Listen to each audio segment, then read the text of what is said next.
भारतीय वायुसेना के ऑपरेशन सिंदूर के दौरान पाकिस्तान के चाइनीज एयर डिफेंस सिस्टम को बाईपास करके दिखा दिया कि भारतीय सेना की तकनीकी क्षमता इतनी अत्याधुनिक है कि महज 23 मिनट में उसने अपने मिशन को पूरा कर लिया।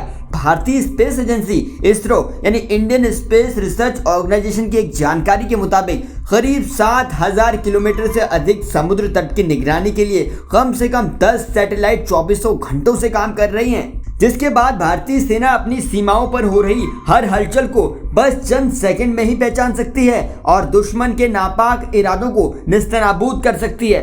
22 अप्रैल को कश्मीर के पहलगाम में आतंकियों ने 26 निर्दोष पर्यटकों की जान ले ली और ठीक 15 दिन बाद भारतीय सेना ने ऑपरेशन सिंदूर को अंजाम दिया और टॉप 9 आतंकी ठिकानों को एक के बाद एक मैप से उनका नामो निशान मिटा दिया। इस दौरान भारतीय वायुसेना ने पाकिस्तान के 100 किलोमीटर के भीतर जाकर ऑपरेशन सिंदूर को अंजाम दिया था। सबसे बड़ी खासियत इस ऑपरेशन की ये रही कि भारतीय वायुसेना ने महज 23 मिनट में पाकिस्तान की चीन निर्मित एयर डिफेंस सिस्टम को जाम कर दिया और सटीक निशाने के साथ पूरे अभियान को अंजाम दिया। भारतीय वायुसेना ने नूर खान और रहीम यार खान जैसे प्रमुख पाकिस्तानी एयरबेस को टारगेट किया और लॉइटरिंग म्यूनिशन यानी आत्मघाती ड्रोन का प्रभावी इस्तेमाल कर दुश्मन के रडार, मिसाइल सिस्टम और हाई वैल्यू टारगेट्स को ध्वस्त कर दिया।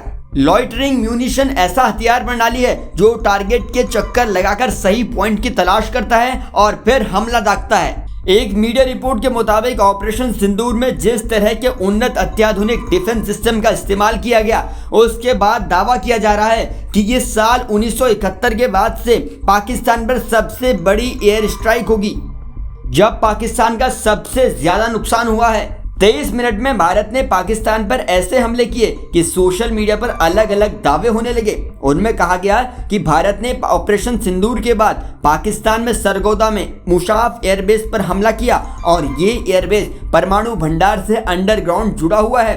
ये परमाणु भंडार किराना हिल्स के नीचे है। ये भी दावा किया गया कि भारत ने हमले में घातक हथियारों का इस्तेमाल भी किया।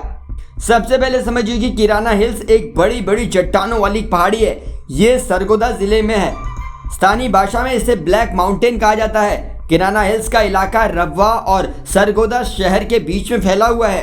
किराना हिल्स को पाकिस्तान के रक्षा मंत्रालय का मजबूत ठिकाना भी माना जाता रहा है। कहा जाता है कि यहाँ के पहाड़ों की मजबूत गुफाओं में पाकिस्तान सेना अपने परमाणु हथियार रखती है।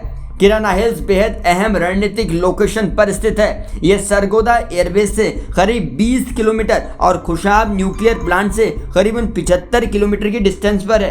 एक्सपर्ट्स की माने तो भारत के द्वारा नूर खान एयरबेस और सरगोदा में मुशाफ एयरबेस पर हमला करने का संदेश ये था कि भारत तनाव के बढ़ने की सूरत में पाकिस्तान के न्यूक्लियर हथियारों को न्यूट्रलाइज कर सकता है।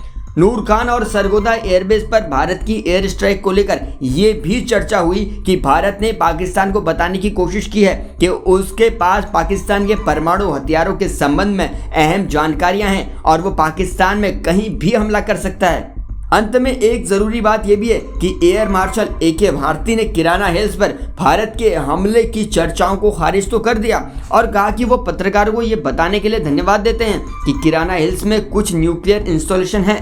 लेकिन इस दौरान वो हंसते भी दिखाई दिए और उनकी इस हंसी ने पत्रकारों के साथ ही आम लोगों का ध्यान भी खींच लिया है। तो कहा जा सकता है कि 23 मिनट के लिए पाकिस्तान के चाइनीज एयर डिफेंस को चकमा देकर भारत ने अपना लक्ष्य तो भेद लिया। इस पूरे वीडियो रिपोर्ट पर आप क्या कहते हैं कमेंट सेक्शन में लिखकर बताइएगा और देश और दुनिया की खबरों को आसान भाषा में समझने के लिए जुड़े रहिए जनसत्ता के साथ।